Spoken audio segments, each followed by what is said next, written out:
Nova Estela, Ciência e Debate, um programa da TV PUC São Paulo, um programa gravado semanalmente nas lindas instalações do MIS São Paulo, uma parceria Secretaria da Cultura, PUC São Paulo, um programa que já há quase uma década traz toda semana alguns temas de muito interesse para o nosso telespectador e que desde 2017 tem uma subsérie, uma série especial, que é o Nova Estela Ex Libris, que traz autores, livros, editores, pessoas do mercado editorial, uma vez que eu assumi a editora da PUC, então achei que o Nova Estela também merecia se dedicar um pouco mais ao livro e à leitura.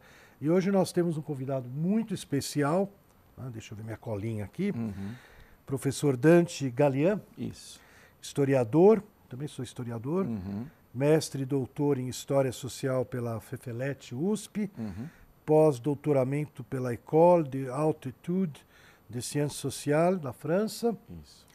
Foi professor visitante dessa instituição em Paris e também do Center of Humanities and Health do King's College London, grande tradição. Desde 1999 ele é docente e diretor do Centro de História e Filosofia das Ciências da Saúde da Escola Paulista de Medicina, hoje Unifesp. Então, hoje nós não estamos com a prata da casa da PUC, mas temos um convidado muito especial da Unifesp. A Unifesp tem comparecido bastante aqui no Nova Estela. Então, ele coordena, né, o grupo de pesquisa Humanidades, Narrativas e Humanização em Saúde. E o Laboratório de Leitura, o LabLei, Vivência Humanística de Leitura Compartilhada, que recebeu o prêmio Viva Leitura, prêmio muito importante aí de promoção da leitura. Ainda é Rio de Janeiro que oferece? É o Ministério da Cultura e Ministério da Educação, junto com a Organização dos Estados Ibero-Americanos. Ibero-Americanos. Eu fui a algumas cerimônias, eu me lembro que era no Rio de Janeiro. Foi no Rio de Janeiro? Não, foi em Brasília. Foi em Brasília a última agora? versão do prêmio, o prêmio foi dado em Brasília. A gente foi lá na Biblioteca Nacional, que ainda está de pé. Tá de pé. Graças a Deus. Precisamos mexer rápido na Biblioteca Nacional antes que seja tarde. Né? Bom, e a metodologia dele tem sido aplicada por diversas companhias do Brasil, empenhadas em promover a responsabilidade humanística entre seus colaboradores. É ainda autor, aí nós estamos aqui no Ex Libris, do livro A Leitura como Remédio, os Clássicos e a Saúde da Alma, publicado também em 2017 pela Martin Claret e prefaciado pelo Leandro Carnal. Muito bem-vindo, Dante Julian. O teu livro eu conheci na Bienal, me chamou muito a atenção, né? Tem até essa capa cheia de comprimidos, e que chama a atenção com essa sua proposta da literatura como remédio. Então, bem-vindo ao Nova Estela Ex Libris. Eu que agradeço. E conta para nós que história é essa de livro A Literatura como Remédio.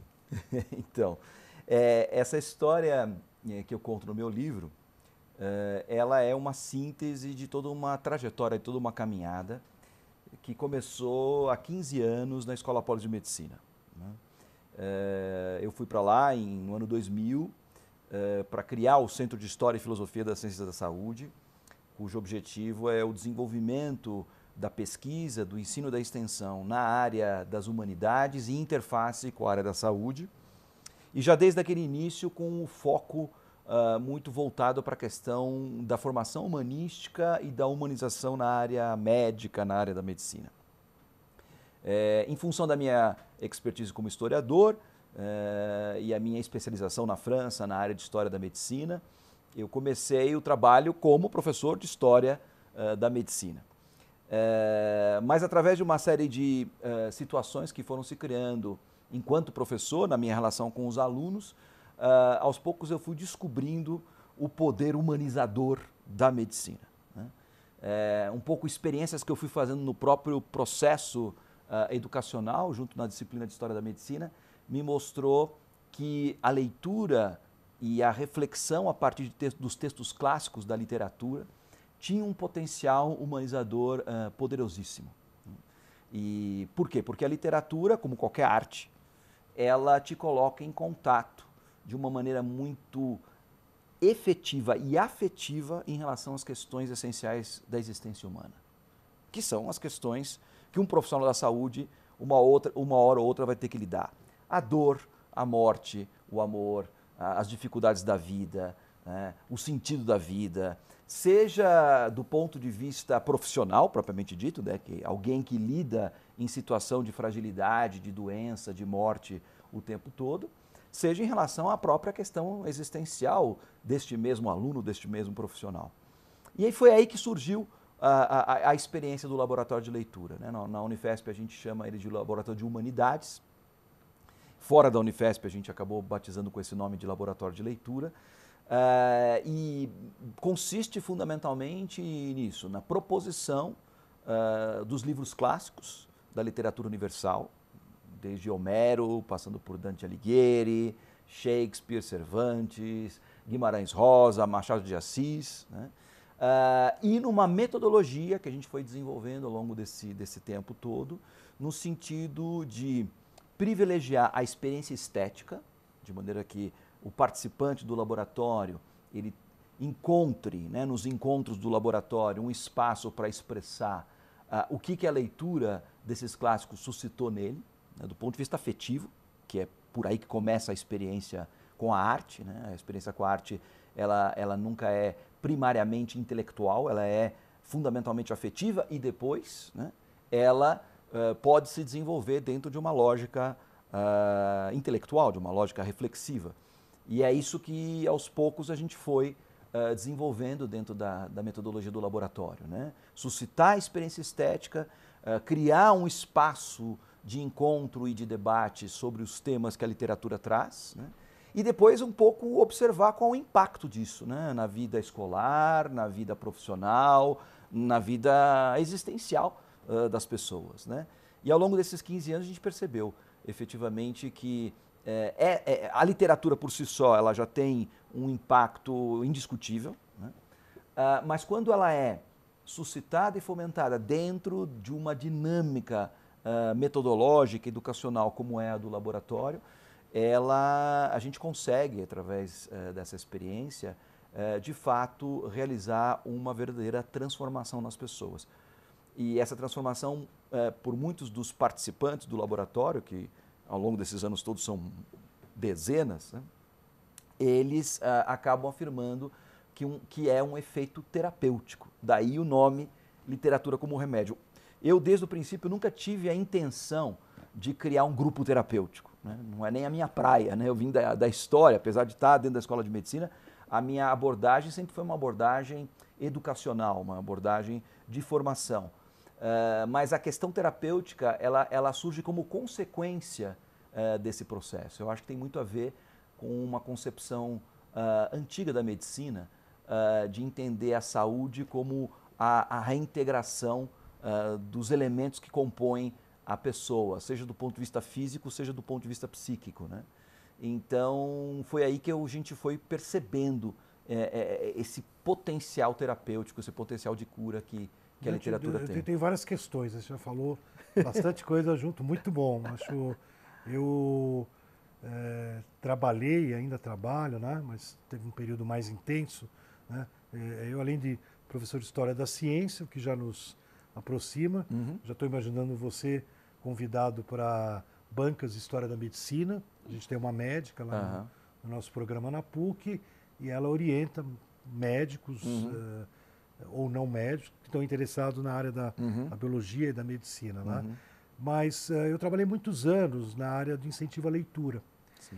E eu estava me lembrando, agora que você falou, que em algum momento alguém me contou, isso no começo dos anos 2000 e pouquinho, era a Cláudia Costinha, secretária da Cultura, e ela criou um programa que eu coordenei há alguns anos, que era São Paulo, um Estado de Leitores, para abrir bibliotecas em cidades que nunca tiveram biblioteca, certo. Por incrível que pareça, né, já no século XXI, né, a gente tem cidades no Brasil que não tem uma única biblioteca, ou a gente abriu essa biblioteca, mas eu me lembro que alguém comentou, não sei se você tem essa informação, na época, que houve um período na Argentina, não sei se é recente ou antigo, que alguns médicos chegavam a prescrever leitura na receita. Isso é Sim, verdade? é verdade, é verdade. Isso, inclusive, acabou gerando todo um campo de trabalho, né, que atualmente vem tendo um desenvolvimento bastante interessante, que é o da biblioterapia. Né? É uma abordagem, digamos assim, terapêutica a partir da experiência com os livros, né?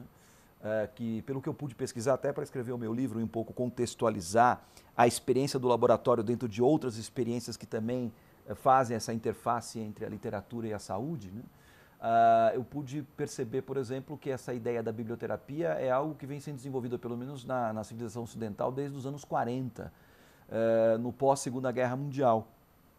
Pode ser que seja daí, fundamentalmente, que tenha chegado na Argentina, mas isso é uma experiência que, pelo que eu pude pesquisar, começou nos Estados Unidos e na Grã-Bretanha, se espalhou pela Europa e, claro, naquele período a Argentina sempre era a ponta de lança aqui na América Latina, então provavelmente tenha sido daí.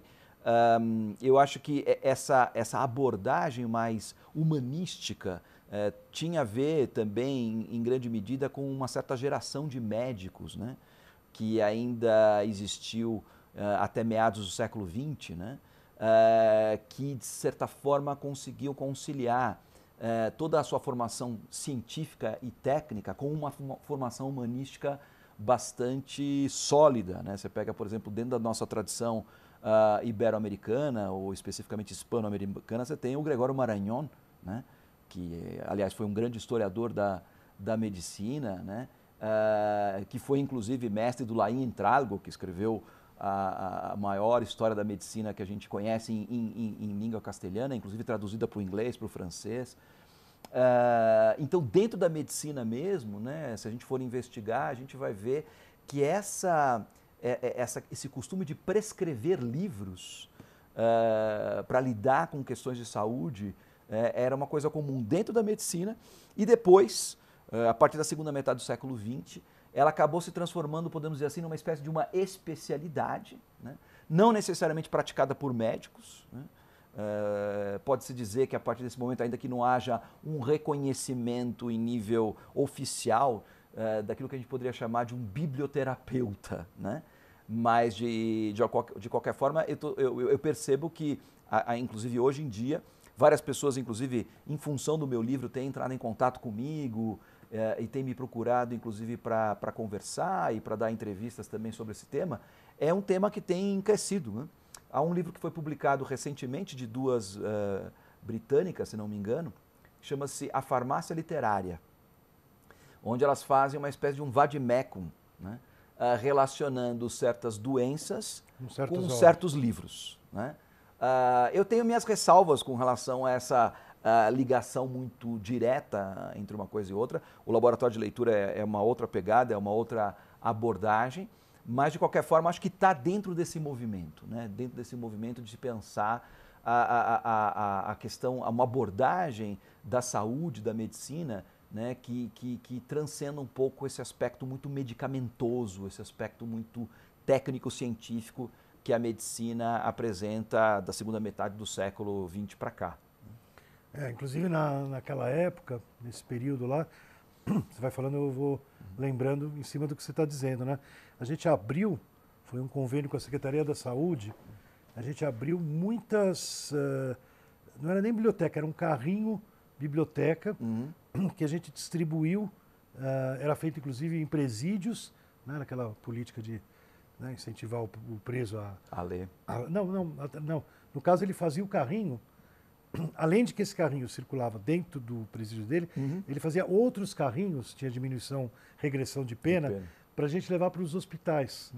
Era uma relação Secretaria da Administração Penitenciária, Secretaria da Saúde e Secretaria da Cultura. Certo. Então, nós estávamos preocupados que as pessoas lessem, né?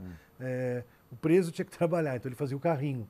E a saúde estava interessada nessa linha, né, que você está dizendo, porque eles nos facilitaram e a gente colocou, não só em São Paulo, mas até no interior, né, carrinhos que circulavam dentro do hospital. Né?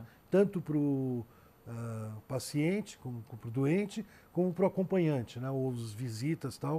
O carrinho passava, deixava os livros, depois recolhia, né? Aham. Agora, aproveitando, né? Então, isso que eu falo, eu trabalhei muito em incentivo à leitura, continuo trabalhando, a gente tem um movimento de promoção da doação de livros pelo país. Atualmente, o nosso parceiro, é uma artimanha de uma mineira aí, é o pessoal da Esquadrilha da Fumaça. Cada apresentação deles, eles fazem pelo Brasil inteiro, o ano inteiro. Você é de graça, mas eles incentivam você a levar um livro que vai para uma biblioteca pública, né? Legal. E esse fim de semana teve, acho que no interior de Minas, foi a maior arrecadação num dia, 4.000 livros, foi espetacular. É uma biblioteca inteira. É uma hashtag Doe um Livro. Aham. Agora acho que é Doe um Livro 2018, né? Aham. Mas o que eu queria te perguntar, nessa linha de questões, né? Como você encara o fato da gente... Eu dou aula na História da Ciência, mestrado, doutorado lá na PUC, e muitas vezes a gente fica meio chapado, assim, que os alunos leem muito pouco. Né? Como você vê essa questão brasileira, né, que é diferente da Argentina, do México, da Colômbia, né, onde a tradição da leitura é mais enraizada. Né? Aqui a impressão que a gente dá que demorou para... Né, a impressão de livro aqui no Brasil começou em 1908, quando chega a família real e ela começa a criar gráficas no Brasil. Até então, de 1500 até 1808, a gente não teve... Sim. Parece que até teve alguns judeus médicos fugindo da Inquisição. Um argentino que escreveu sobre isso, que eles tinham que trazer a biblioteca e aqui, no Brasil, em particular, eles tinham que pagar a propina, né, essa nossa maldição, para poder entrar com a biblioteca, porque havia uma certa lei que não era para entrar bibliotecas, né? Em outros países, Colômbia, Venezuela, era mais tranquilo. Como você vê essa questão crucial aí, que no fundo já vira uma questão aqui contigo, até de saúde pública, né? Sem dúvida.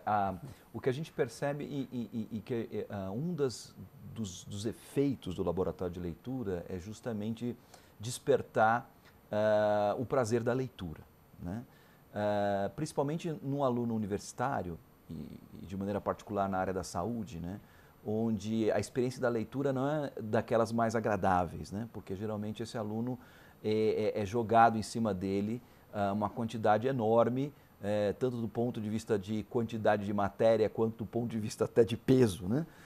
De livros técnicos, de anatomia, de bioquímica, de biofísica, imprescindíveis, sem dúvida nenhuma, dentro do próprio processo de construção do conhecimento na área científica, mas que são leituras áridas, né? E esses alunos muitas vezes apontam como isso acaba absorvendo eles de tal forma, né, pelo conteúdo, pela exigência que se tem dentro dessa formação científica, e o afastamento de uma literatura, digamos assim, ficcional, de uma literatura mais voltada para o campo das humanidades, das artes, que já é bastante incipiente, né, como você mesmo falou, que eu acho que é uma questão, uma deficiência mesmo da nossa próprio processo educacional, dentro da nossa própria cultura, que é muito mais oral do que propriamente literária, né? E essa falta mesmo de hábito que a gente encontra dentro do contexto cultural das famílias, né? E isso em relação a qualquer classe social, né? Quer dizer, é óbvio que na medida que você vai subindo, digamos assim, na escala socioeconômica, né? A tendência do hábito da leitura se tornar um pouco mais presente é maior, mas mesmo assim, se comparado inclusive com países vizinhos nossos, né? A Cláudia Costin gostava de mencionar alguma pesquisa que foi feita em algum ano aí, que o filho de um operário inglês lia mais do que o dono da fábrica no Brasil. Exatamente. Aí dá então, uma assim, dimensão. é uma coisa que efetivamente não penetrou na nossa cultura, né? E fica, portanto, um desafio enorme, né? Quer dizer, e acho que todas essas discussões, agora mesmo acabou de sair um novo relatório, né, Retratos da Leitura no Brasil, e sempre é bastante alarmante, né? Os avanços são ainda muito tímidos, né? E nesse sentido, o que eu penso é que uma estratégia interessante para a gente começar a ampliar essa cultura da leitura no Brasil são duas coisas. Em primeiro lugar, mostrar, eu acho que é um grande dever de nós como professores, como todos aqueles que estão de alguma maneira ligados à experiência da leitura no Brasil, tentar passar a dimensão prazerosa da leitura. Né? Eu gosto muito de um termo usado pelo Gaston Bachelard, que é um filósofo da ciência, que naquelas obras onde ele discute a questão da poética, né? Quer dizer, o lado que ele chamava o lado noturno do Gaston Bachelard, né? Ele falava muito da ideia do leitor feliz, né? Que já naquela época, quer dizer, início do século XX, final do XIX, início do século XX na França, se discutia justamente isso, né? Quer dizer, essa perda da experiência do leitor feliz, né? Da experiência prazerosa da leitura. E isso é algo que se pode resgatar e se pode fomentar através, fundamentalmente, da literatura de ficção, né? Porque a literatura de ficção ela tem esse compromisso com a narrativa, né? E a narrativa é uma forma de leitura do mundo, né? E de encontro com o humano e com o mundo extremamente forte e que já está presente fundamentalmente na gente desde quando era pequeno, né? Quer dizer, a primeira coisa que você faz quando quer chamar a atenção de uma criança é senta que eu vou te contar uma história, né? Criança adora história, né? E eu acho que todo mundo gosta de história. E na medida que a gente vai crescendo, a gente vai se distanciando dessa dimensão narrativa da leitura do mundo. E eu acho que, nesse sentido, incentivar a literatura através da narrativa literária me parece ser um caminho bastante efetivo. A gente precisa apostar na formação daquilo que o Gaston Bachelard chamava do leitor feliz, né? De fazer da leitura algo prazeroso. Um outro aspecto, e aí isso também vai muito ao encontro daquilo que eu venho experimentando no laboratório de leitura, é você criar esse espaço de encontro de leitores. Conta para nós um pouco. Então, Círculo de leitura? O laboratório é isso. O laboratório ele é um espaço onde as pessoas se encontram para conversar sobre aquilo que estão lendo, né? Como elas estão lendo o mesmo livro, né, isso acaba gerando uma dinâmica, né, e uma reverberação do ponto de vista do prazer, do ponto de vista da descoberta, que é muito forte e muito incentivadora, né? Então, uma das características que, inclusive, eu acabo discutindo no meu, eu falo de alguns efeitos do laboratório de leitura, um deles é justamente o despertar pelo prazer da leitura, né? Ou da formação de novos leitores. Tudo que a gente faz com o outro é melhor do que fazer sozinho, né? Então, a leitura também. É interessante porque, num primeiro momento, a leitura ela é vista como algo extremamente solitário. E né? Em certo sentido, o leitor, né, é ele sozinho com o livro. Você sabe quando se iniciou o processo de impressão de livros? Uhum. Antes era manuscrito, né? Sim. E a impressão de livros lá com o Gutenberg, aquela turma, deu um boom, assim, né, de uma outra escala. Uhum. Cria o processo de erradicar o analfabetismo, toda Sim. essa história.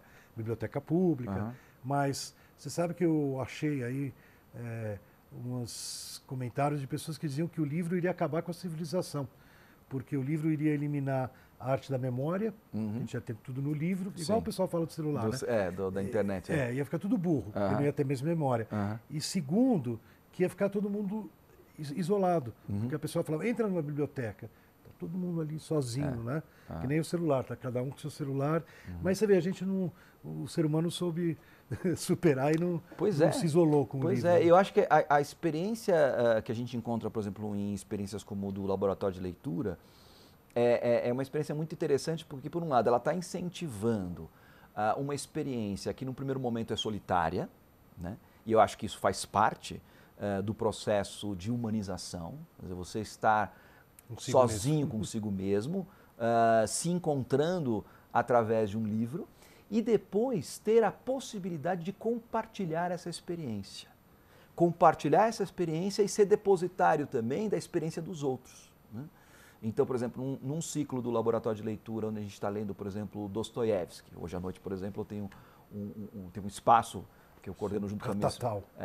A gente está lendo Crime e Castigo, na Casa Arca. A gente tem vários grupos lá na Casa Arca, onde a gente discute livros dentro da dinâmica do laboratório de leitura.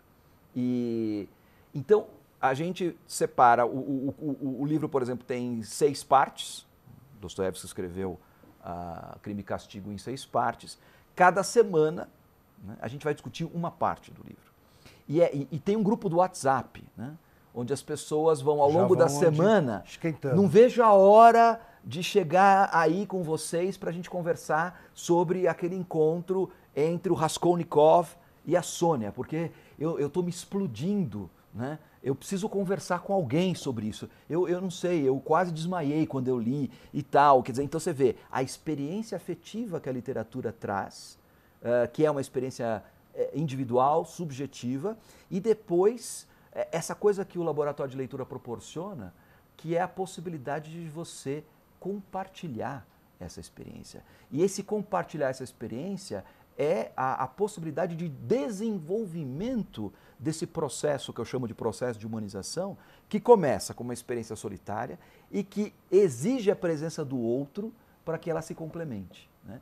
Ela é afetiva, ela é reflexiva e ela reflete no âmbito da vontade, né? E, portanto, ela é humanamente completa, né? Porque ela pega as 3 dimensões daquilo que o Aristóteles chamava da experiência humana: o afeto, a inteligência e a vontade, né? E é isso um pouco que eu discuto no meu livro, é isso que eu mostro que o laboratório tem feito com as pessoas. Queria agradecer muito a sua colaboração aqui no Nova Stella Ex Libris. Eu que agradeço. Estamos falando do livro A Literatura como Remédio, os Clássicos e a Saúde da Alma, do professor Dante Galian, da Unifesp, Sim. Que está disponível aí em todas as bancas, internets, é da Martin Claret, uma editora boa, porque é popular, né? Então, acho que o Nova Stella hoje foi bastante enriquecedor e a gente espera que o pessoal, através da tua experiência... Uma só experiência que eu acho interessante comentar é que... Claro. Eu vou te falar o seguinte, nós vamos te convidar para voltar no Nova Stella, porque realmente estamos encerrando hoje. Tá bom. Eu queria agradecer aos nossos telespectadores e esperar tê-lo conosco novamente na semana que vem, no mesmo canal, no mesmo horário, ou a qualquer instante, qualquer lugar, no YouTube, no canal Nova Stella.